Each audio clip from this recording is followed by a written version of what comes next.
Hey, I got something really exciting to share with you today. Now, pretty much every time I teach a workshop, I have people ask me about the shoes that I wear, which are called Sockwa, by the way. So I train in these shoes, I teach in these shoes, I've explored in these shoes for around about 4 years now.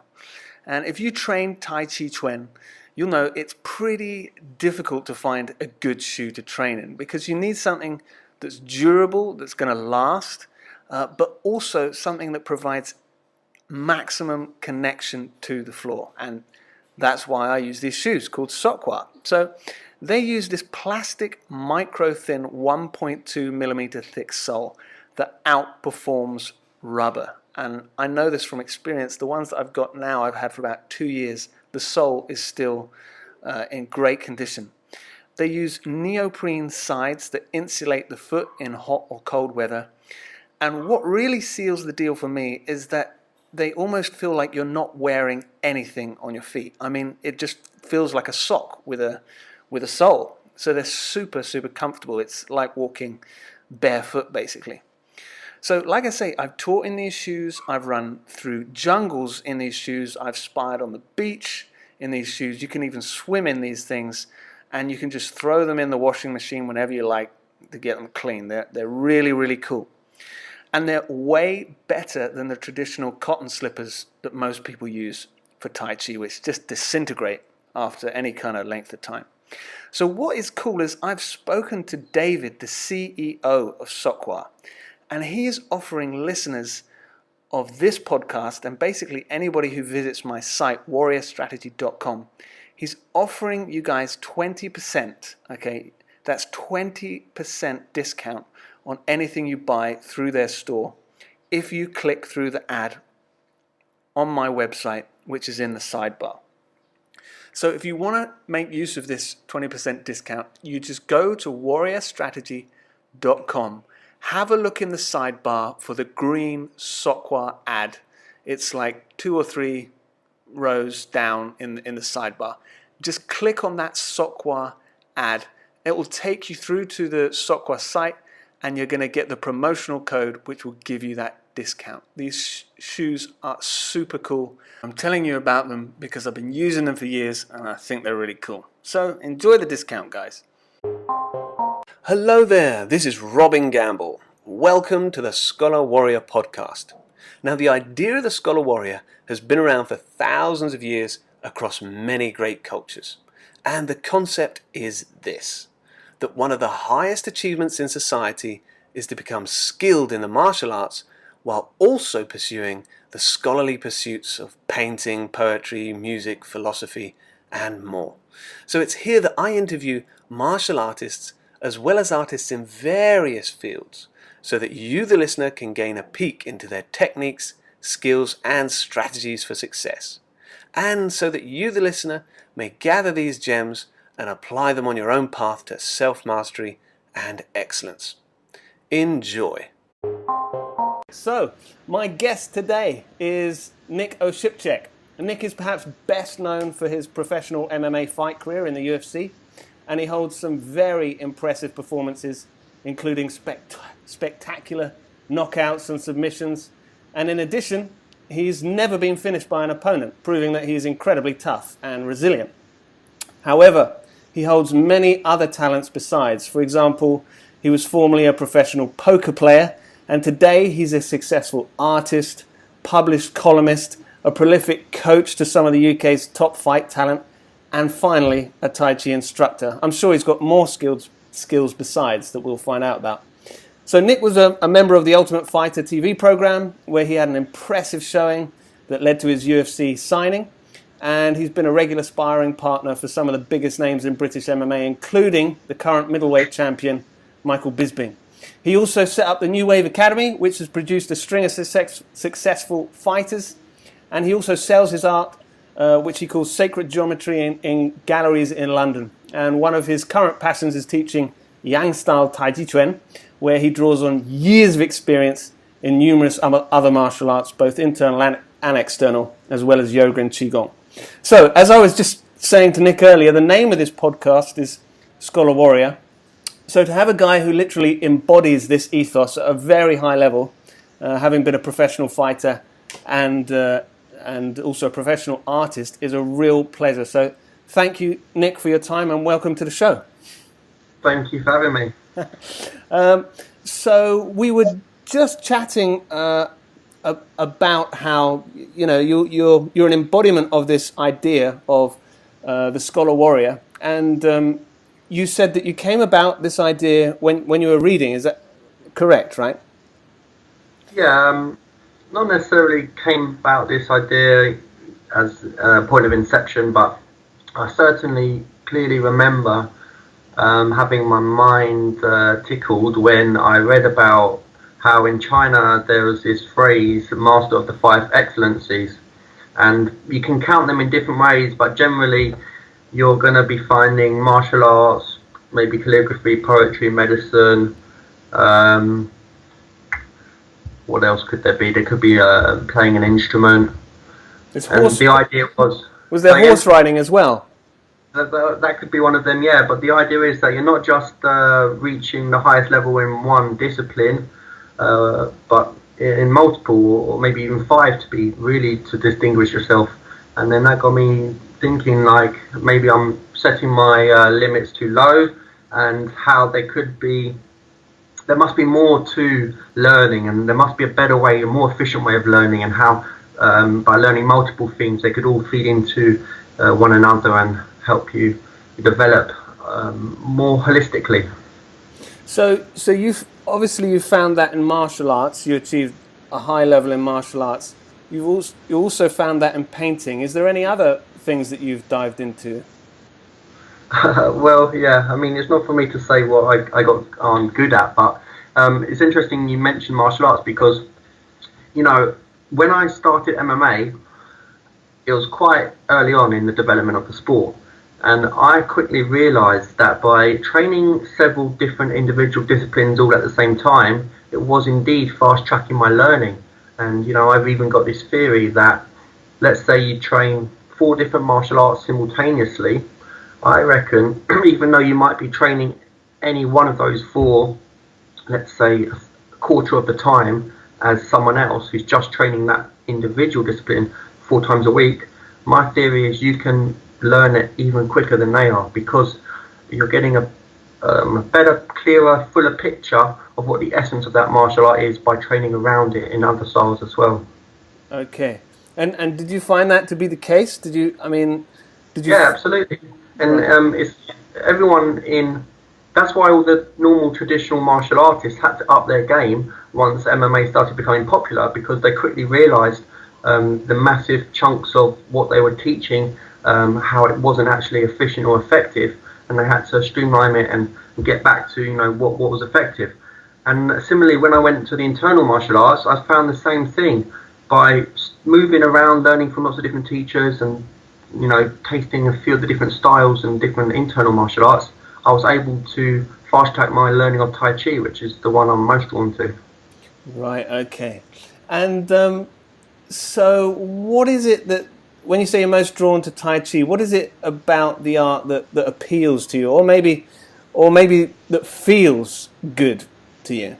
The Taoist philosophy, the Taoist principles underpinning the art and how they can be applied to everyday life. Okay, so that's really so the value is in everyday application, you find. Absolutely, yeah. Right. I mean, everything else kind of pales in comparison. If you're not comfortable, happy, or at peace in your everyday life, it doesn't really matter what's going on for those 5 minutes of the day where you're under the spotlight or scrutiny. It's how you just feel when you're on your own or with your family for the 24 hours of the day. Right, and that philosophy, I suppose, is noticeably absent in MMA. I mean, there's no questioning the efficiency. Did you find that was something lacking in your experience? Totally, and that's what motivates me to still work with MMA athletes today and keep my name in MMA circles, is because I'm trying to help promote that other side of martial arts and show them the value in what can be gained from training the internal martial arts in particular, but really you can find it anywhere. It's just with the right approach, right mindset, right understanding of how it doesn't. You know, there's so many reports of world MMA champions losing a fight and being devastated, being brought to tears, even becoming suicidal. So it's like you've worked 10 years, 20 years, whatever, to become a champion, and you are so strongly identified with being the champion, the best in the world, but that can be taken away from you at any moment. And if you're unhappy thereafter, and I'm not saying they are happy even when they are the champion, but you know, it's all pretty pointless. And I don't want. It's a shame if people get to 35, 40 and their bodies are broken and they're not. They no matter what they achieved, and I know because I've been there. No matter what you achieve, your perspective is distorted because you always want more. You always think you're always trying to get better. You're always trying to reach the next level. So you're never really content at what you achieved anyway. So I'm just trying to help them see the big picture a little bit more. Right. Yeah. There is. I mean, there's just countless examples of championship fighters going off the rails. Right. Yeah. Absolutely. Right. So it's just like this circus environment where you're just surrounded by other people in the sport, coaches, fans, and you kind of touch a reality a bit. And especially like I've got one of the fighters I'm training at the moment. He's just finished. He's in the week after a fight, and it's like this massive void because for 2 months you're just chucking everything into getting ready for this one moment, this one night, and then afterwards it's like this big anticlimax because you don't know who you are or what you're supposed to do anymore until the next fight comes along. So I'm just trying to help like balance it all out, level the playing field a bit. So it's not so extreme in the peak and troughs. Right. And do you find the Taoist philosophy allows you to feel or see things as they really are? I mean, of course you've got yin yang, for example, which is the self-balancing kind of mechanism in Taoism, right? So yeah, that just gives you perspective and reality on the situation. it helps. It certainly helps. Yeah, but it's by no means a complete process on my end. Right. Okay. So diving into the MMA bit a little bit, and some of the comments you've said have kind of make sense from the first question that I had here, which was you've been noted as incredibly well-rounded, and of course I watched your fights before this interview, and it really does stick out that you're incredibly well-rounded as a fighter. I mean, it didn't matter where people were putting you; they were in trouble pretty much standing or grappling or on the floor. They were in trouble. So could you? I mean, you did allude to it a little bit, but could you explain how you think and feel about the striking, clinching, and the grappling aspects of MMA? How do you see them? Well, I see fighting as if I had to fight someone, and let's say it was a life or death situation, then immediately all I'm going to do is suss out where I'm strongest in relation to them, whatever area it may be, whether it's striking, clinching, grappling, or whatever. So everything's relative. So I could be a top 10 striker in the world, but if I'm facing a top 5 striker in the world, it doesn't make sense for me to strike with them. So actually, when I was first training for MMA competition, I was coming at it very much from a self-defense perspective. So I was just constantly trying to plug all the holes in my game and constantly bring the lowest levels up to match the higher levels, if that makes sense. You know, my skills, my attributes. So I was always trying to bring the worst ones up, and then as soon as they came up, there'd be a new one to bring up, and I was just building it from the bottom up almost.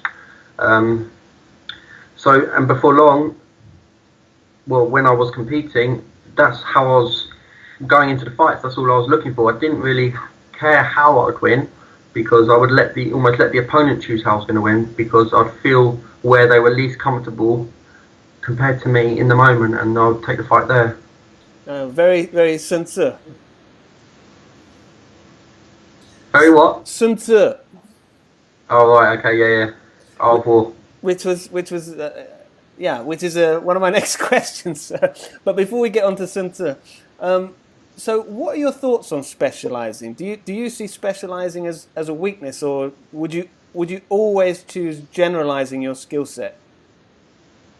I think we've all got archetypes, and some people's archetypes is to specialize at something, and my archetype is to be balanced. Right. Okay. So it depends on the person. Yeah. Okay. It's So like, you know, 5-element theory kind of thing. the what? Sorry.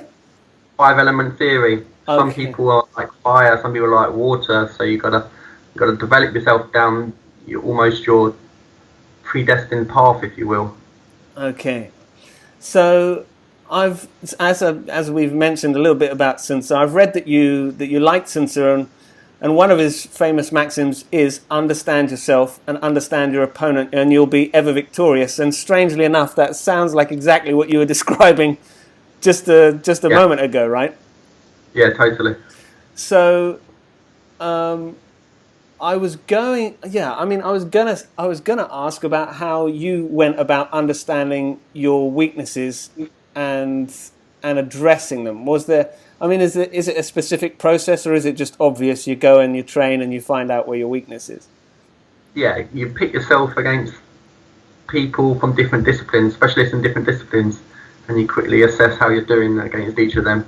Okay. So let's say you're doing worse against a good wrestler than you are against a good boxer, then you would start training wrestling more and boxing less. Right. Okay. And how did you used to go about building a game plan for specific opponents? I mean, was that something you did? Like build a game plan? The better you get, the more experienced you get, you can start to just watch tape on your opponent and see what their weaknesses and holes are.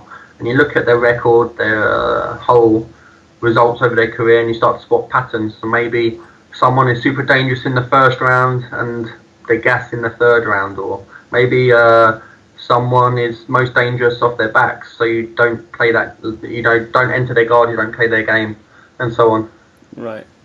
Okay, so for listeners who might want an insight into preparing for a proper big fight, I'd like to ask you what happens at different stages. So, for example, you find out that you find out who your opponent is. Maybe the fight is 2 months away. What would you do the following day that you find out who your opponent is? I'd watch footage on them and check their record and history and who they trained with and when they trained and where they trained and all that stuff. Right, all the recon. And then midway through the fight camp, what would that look like? What would you be doing? Well, first of all, you can't let it consume you too much who you're fighting. One, you've got to be comfortable and confident in your skills and your preparation and reach a point where you believe you can beat anyone on the night. The second reason is your opponent might change at any given notice. So they might get injured, they might pull out for personal reasons, they might, miss weight. So, I've had to fight people, and I've been in a situation, it was my second pro fight where my opponent just didn't show up, and I had to fight someone else on the day who was heavier and much more experienced than me, but I trained so much for it, and I knew I was ready to win, and I did. So, yeah, so about halfway through camp, you're banging the swing of things, you're in good shape, you're getting your tough sparring in, but you're also drilling specific techniques to counter your opponent's best moves and to expose their weaknesses. Right. And then 30 minutes before you step in a ring, what are you up to? You've done your warm-up pretty much by that point, or you're still doing your warm-up, and you're just trying to stay loose, relaxed, calm, and mentally focused on the task at hand, which is obviously sticking to your game plan and winning. But you don't want to expend too much nervous energy, so you might be using breathing techniques or meditation just to make sure you're in that right mindset. And that's what you were doing? I mean, you would be meditating, or? Well, for my last fight, yeah. Obviously, as a Tai Chi coach, you know, meditation takes many forms. So even pacing up and down a room could be a meditation, or you know, just standing practice, or watching the breath. Just making sure you're in control of your state of being. Right. Okay. So people that follow you may know that you're diving into the internal arts, and I know that definitely. I was aware of you when you were in the UFC house, and then 3 years ago, this video surfaced on YouTube saying something like UFC fighter doing Tai Chi Chuan, and some people may have found that strange, like someone skilled in like ultra violence now doing a soft art, you know. So, how have you personally benefited from Tai Chi Chuan? Do you feel in the years since you've been training it? What's changed? Well, a lot of people ask me that, and there's no short answer other than everything's changed, and you know, it's benefited all areas of my life. I've always been someone who really commits to whatever I'm into at the time, and I got into Tai Chi age 26, and I've been fully committed to it ever since. I'm now 32, so you know, it's part of my daily life, my routine.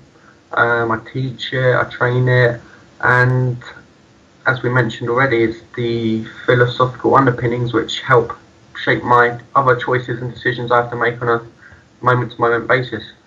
And so what was the initial spark? I mean, most people get to see Tai Chi as old ladies in the park in China. So I'm presuming that wasn't what sparked your interest. Obviously, there's other areas, but what was it that sparked your interest? For me, it was when I did ayahuasca at age 26, and then I had a much more tangible understanding of what Qi was and how it could be, and how the knowledge and awareness of it could be utilized to become much more proficient in martial arts, which I was obsessed with at the time, and in a way, I'm still kind of obsessed with it.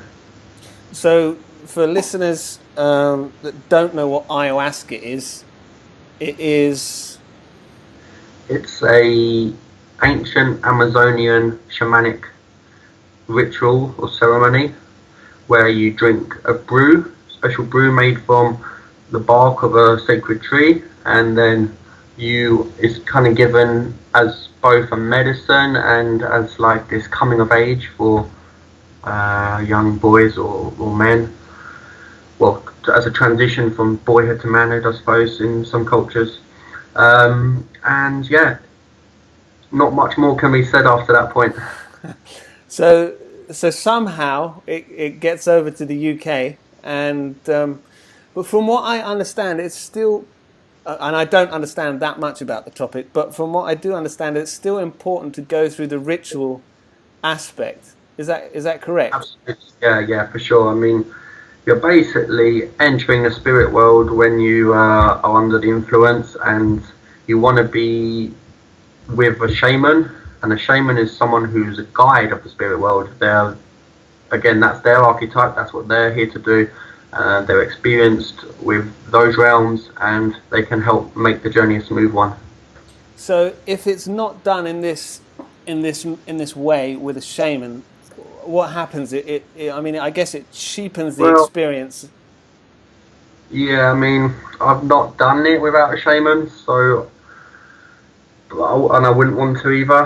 All I would say is it's like any intense experience in life, but it's always helpful to talk to someone about it, to understand it.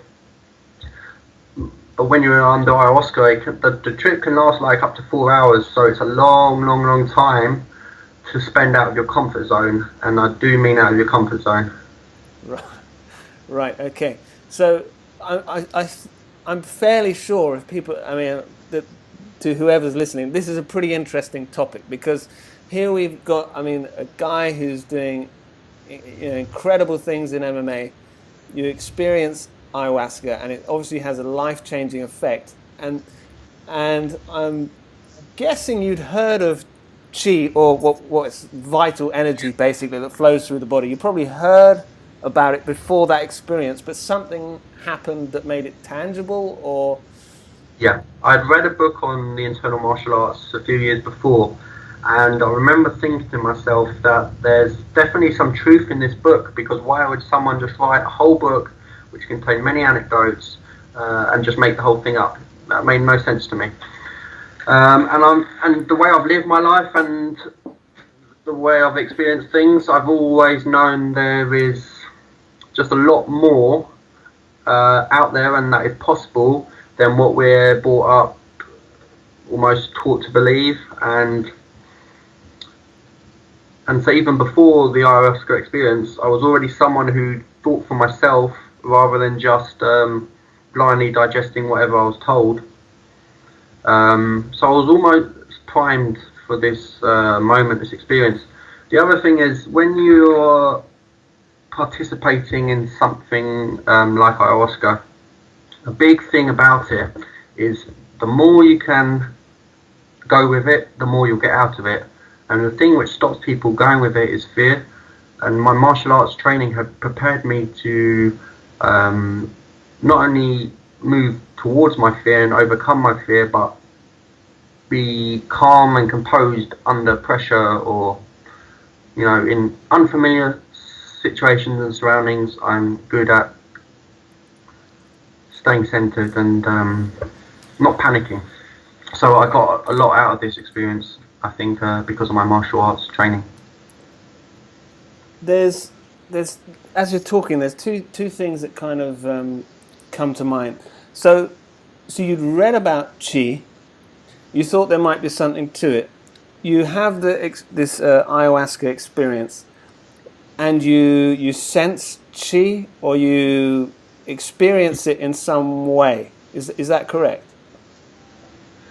That is correct, but it's also a lot more than that, because you're not just you're also sensing the whole universe, and you recognize the whole universe as energy, and you are able to not only notice and feel, but you actually are in some way yourself being that energy as it transitions from one shape or basically, yeah, you're part of the whole. So you recognize everything is connected, and you gain experience in learning how things transition. I've also had interesting experiences through meditation and other kinds of experimentation. I wonder if you experience the same thing. I particularly had this in meditation some years ago, when I had a rather enjoyable, intense experience, and then I was basically at a loss at how to explain what on earth had just happened. And I was delighted that I'd had the experience, but then almost a little bit dumbfounded as to how to articulate the experience, because as the opening lines of the Tao Te Ching say, right, the Tao that can be named is not the true Tao, right? So if you've experienced something which is basically inexplicable, as soon as you start to explain it, it's not what it was. Does that make sense? Absolutely. And I've reached a point now where I'm comfortable not trying to articulate it or trying to explain it. Right. Fair enough. So once you'd so we would call this like experience, or it's typically called in Taoism, merging with the cosmos, or merging with the Tao, or even like realizing the Tao. Yeah. For example. So you had that experience, and then you're back into everyday life. Yeah. But then you've got an appreciation for arts that perhaps talk about the experience that you had, or resonate with that, right? Yeah, absolutely. So I just delved into it and tried to learn as much as I could from reading and studying and watching and training and meeting other people as I could.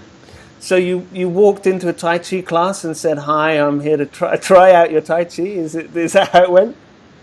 I didn't actually walk into a class, because through the years, I've learned the best way to learn something is one-on-one. So I went and got privates with a Tai Chi teacher named Jeffrey Alexander, who runs a school called Jasmine in London, which is where I was living at the time. Right. And he graciously took me under his wing and generously shared a lot of what he knew with me.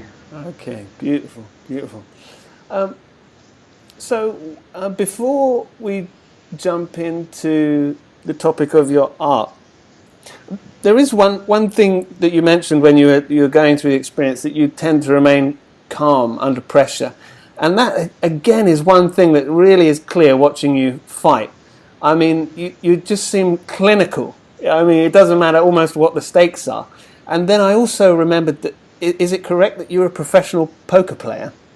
Yeah, so that's where I developed a lot of that ability to stay calm under pressure, not show any emotion on the face, and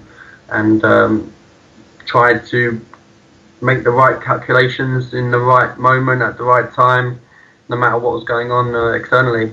So yeah, that really helped separate me from the pack, and I think has played a big part in my success, because I certainly was no real athlete compared to a lot of those guys. I was not on any steroids, unlike a lot of those guys, so I had to rely on something else completely. So is that, are those skills born of experience, or are they techniques that you learnt in poker? Well, it's a bit of both. Right. Because I was learning the techniques through experience. Okay. All right. So you're sitting around the table with other poker players, and you're observing them and what they're doing, and seeing what works, and feeling for yourself what works. Yeah. It was breathing a part of it? I was introduced to breathing when I first started martial arts. I went to a Kung Fu school that taught Hong Kuen, which is a Shaolin style, and the teacher talked about breathing, and I used the breathing before my Kung Fu competitions, and I realised it worked. Right, okay. So that's something that became a common thread? Yeah. Right, okay. If anybody who is listening has not seen Nick fight, I think that's going to be one thing that you notice pretty clearly, and it's very impressive to see how calm you were under immense stress. So yeah, it's very impressive. So jumping into your artwork now, your painting. For those people that don't know, you produce art which you call sacred geometry, correct? Yeah, it's not that I've branded it sacred geometry. It just is sacred geometry. Sacred geometry is a thing that's been around for millennia, and I'm almost representing it in a way and helping, spread awareness of it.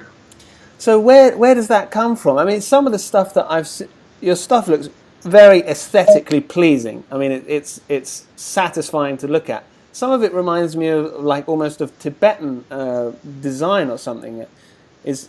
Well, you'll find sacred geometry in all cultures, in all places of the world. So to you, it might remind you of Tibet. Some it might remind of India. Some, Turkey. Wherever there's inscriptions of fundamental patterns. For example, the flower of life, which are thousands of years old in various parts around the world. Right. And mystery to today's scientists. And you're like a conduit for this. Well, I just love it. I learn a lot about it by painting it, and when I was becoming a dad, I needed to take up something which allowed me to spend a lot of time in the lounge whilst my baby was just hanging out sleeping. So this ticked all the boxes, and now it's grown, and I'm kind of at the forefront of the movement. So it's just worked out nicely. So how do you get your influences or how do you get your inspiration? Is it something that you see and then you recreate, or? Yeah, I mean, it can come from anywhere. A lot of the earlier ones were ideas and concepts which appeared to me in the shape of a pattern. But bear in mind, in my mind, they're 3D moving patterns, but I'm painting them as 2D stationary patterns. But when you see the yin yang symbol or the Tai Chi symbol, the black and white fishes, that is a 2D representation of a 3D concept. So, you know, I don't know what else to say. I want to see them in 3D. Well, you can't really. I mean, it's quite fascinating to go on YouTube actually and type in something along the lines of sacred geometry, 3D or 4D even, and watch some of those videos and see how the patterns morph into each other. That blows my mind. That's what I want to see. So how does that feed into the martial arts? Does being a martial artist make you a better artist, and does being an artist make you a better martial artist? Yes, and okay, so on the very simplistic level, just basically my painting is very geometric, so that means there's a lot of curves and there's a lot of straight lines. So by doing them the same curve over and over and over and over again, it's building this muscle memory. It's like doing a Tai Chi form. You're doing the same movements over and over and over again. They're very circular. And then when sometimes you want to issue power or strike out, it's like a straight line at a tangent of the curve. So on that level, it's helping refine my movements. It's refining my accuracy, my attention to detail. But it's also a meditation in how I have to, you know, I paint all these freehand, and they're very detailed, very accurate. Two colours touching each other with very clean lines. So I can't afford to mess up. And I know every time my mind wanders, I do mess up. So it's forcing me to keep my mind focused on a fixed point for prolonged periods of time. So, you know, sometimes I do a 2 or 3 hour session, and then that's a long time to try and stay in the zone. So do you feel that you get in a state of flow when you're painting? Yeah, absolutely. And the state of flow is more useful for coming up with the idea or channeling the idea, but the state of focus or single pointedness is important for the actual drawing or the actual painting. Right. And again, that's what's the word? So bringing to life some of the philosophy of Taoism, which has the idea of the great skill, right? Which could be anything. It could be well, the example in Zhangzi is the butcher who cuts the meat and who gets in a state of flow and uses his job as being a butcher as personal development and to attain the Tao. So more applications of Taoism. Yeah, for sure. That's why there's the Vice documentary that came out about me recently. I said I'm just doing the same things, the same principles, but it's manifesting in different ways. Right. And once you have found the way in one thing, you find the way in all things.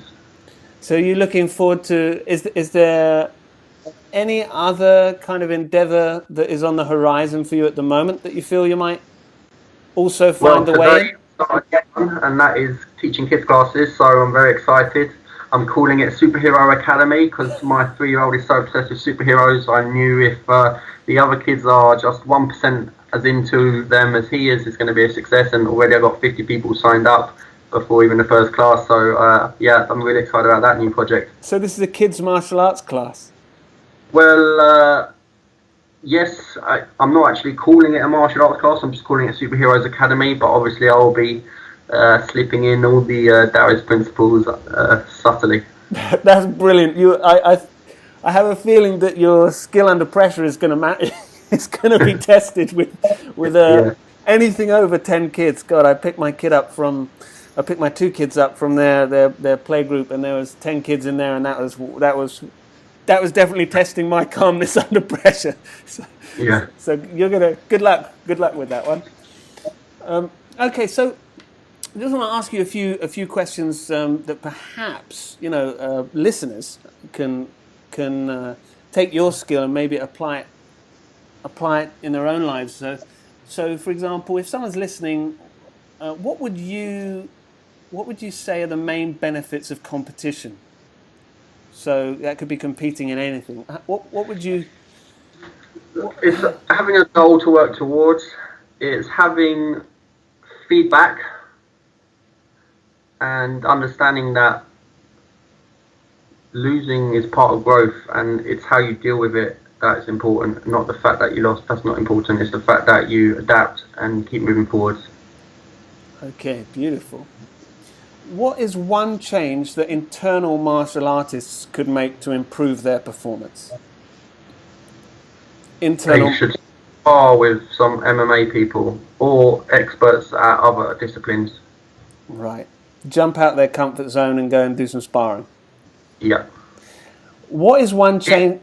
Sorry, let me just say, only if they actually like the martial side, or claim they like the martial side, or want to pursue that side of things. If they're just doing internal martial arts for health, then they don't need to spar. Right. So we're not going to push anyone into situations they don't want to be in. No. What is one change MMA people could make to improve their performance? Learn some soft training and make that part of their daily routine. So they also need to rest more and heal more, but it's going to be very hard to get them to do that. So I think just by introducing maybe a bit of form work, that would be a good starting point to get them to realise the benefits that can come from moving slowly and gently. Have you had results yourself by getting hard training guys to soften up a bit? I have, yeah, and it's a slow process, but it's going to pick up speed the more other people start to see the results I'm producing. Right, and how do those results manifest for someone? So, for example, if there's a hardcore martial artist listening, what could they expect? Well, I've just had my first student turn professional under the Raid Spirit banner, and he won in the first round a week ago. And I've been working with him for maybe 6 months or something like that, and he's going to continue doing well. So these you're training with guys that are turning pro and doing well, and they're softening up, so they're looking after themselves. Yeah, exactly. Rest is a big part of his training. All the foundational loosening exercises. We're working on some form at the moment, and he's into his meditation. He does a lot of ice baths and flotation tanks. So it's a really good mix he's got at the moment. Beautiful. So the yin yang revolution is coming to MMA. I read in an interview in your last 3 fights in the UFC, which were incredibly close, that you were thinking of beer in the last rounds, and you noticed these were kind of some signs of self-sabotaging kind of behaviour and holding you back from achieving more. That's right, yeah? Well, it wasn't my last 3 fights. It was my last 3 fights in the UFC. I had 1 fight 5 years after that.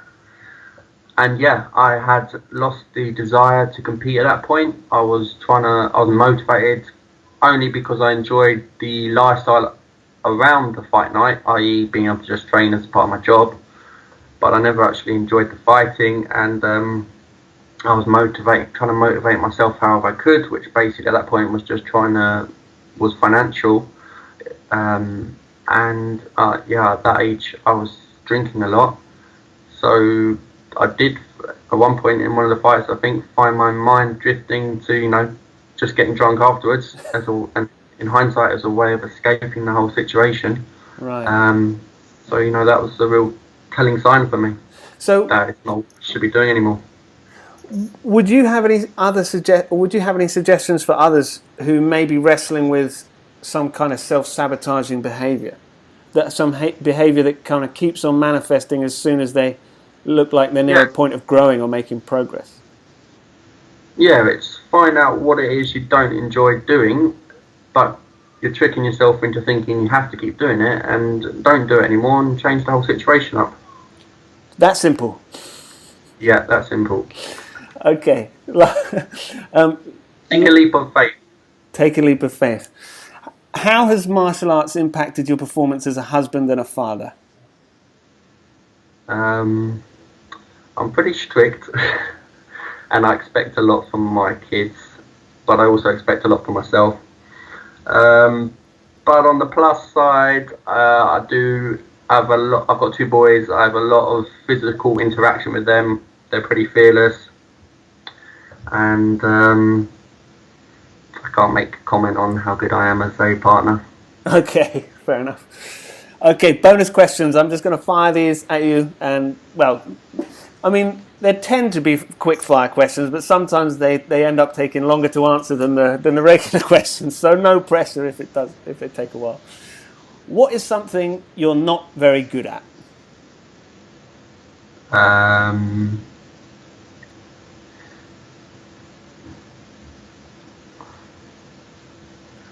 have to call my missus in here. She's going to give you a list. I guess, yeah, it's going to have to link into like expecting a lot of people, a lot from people, and not.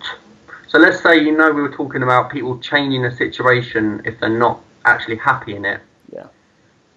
Well, I suppose when it comes to people you're close to and you love, like friends and family, I could struggle with seeing them self-destruct or self-sabotage or just being unhappy and not being patient enough to recognise they will make changes in their own time if that's what needs to happen, and if they don't decide to do that, then just to be okay with it in a way. Okay. Tell me something that's true that almost nobody agrees with you on.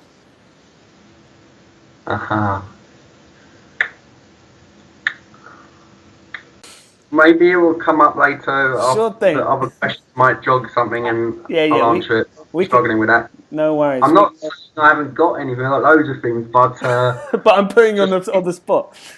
Yeah, exactly. Picking one which is... We'll see what comes up. Yeah, no worries. Don't worry. This is a regular occurrence with guests. I say quick fire and then they're like, oh my God, this is meant to be quick. I can't think of anything. Okay, your biggest or weirdest fear?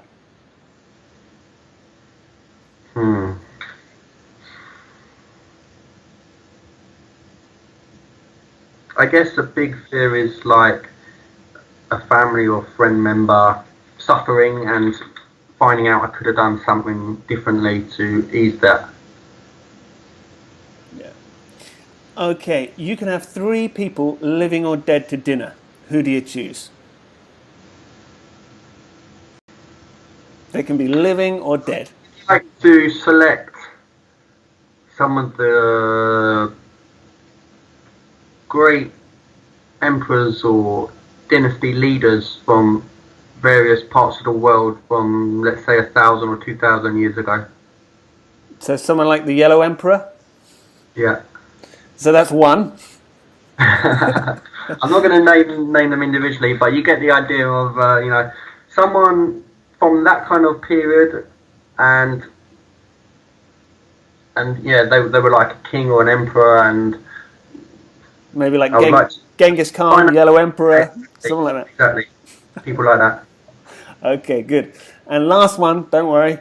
A good book or documentary or a movie that you'd recommend people to watch? Okay, well, let me give 2. So, okay, there's a guy called Alan Watts who is not alive anymore, but he was an English guy, and he, for me, was very instrumental in nicely articulating how to link the Eastern and Western philosophies and breaking them down a bit more. So, I owe a lot to him. If the ayahuasca talk kind of piqued your interest, then you might want to check a documentary called the DMT, the Spirit Molecule. That's DMT, the Spirit Molecule. You probably can find that on YouTube, and DMT is the active ingredient in ayahuasca, so it talks a bit more about that and the scientific research behind it. Okay, so people should check out Alan Watts. Yeah, you can just YouTube him. There's like loads of audio lectures. And if you want a book, then there's a good book which kind of had a big impact on me a few years ago. It was called The Power of Now by Eckhart Tolle. Yeah, that's a great book. And pretty quick read as well. Yeah. Well, depending on how you read it, some of it can be a bit, whoa, you have to put it down and think a bit for a while. But physically, it's a small book. So that's fantastic. And how should people contact you, work with you, reach out, learn about you, train with you? I mean, how should they do that? RaidSpirit.com. Okay. That has all the other links on it. So just get to RaidSpirit.com and you can find my social media, my email and stuff like that. Lovely stuff. And Nick, you teach seminars pretty much all around the world. Like you just got back from Goa, right? Yeah, that was my first time there. It was beautiful. I'm going to be going back every year now, so really happy with that. Excellent. And then I've got another seminar lined up in June in Oxfordshire, and in July I'm in America, and then September I'm in Germany. Beautiful. So you can get to train with Nick pretty easily. Okay, Nick, that was a blast. Thank you so much. Thank you, Robin. I enjoyed that too. Hey guys and girls, before you go, I want to tell you about the Mindfulness for Modern Life bundle I've created for you. You can get this for free when you sign up for updates at warriorstrategy.com. Now in this bundle, you're going to get an 8 Tai Chi Chuan Performance Enhancers PDF, a powerful Qigong video, and a mindfulness audio track. So what are you waiting for? Head on over to warriorstrategy.com. Hey, this is Robin Gamble, thanking you for listening, hoping you enjoyed the content, and kindly asking you to share with your friends if you did. Thanks again, and see you next time.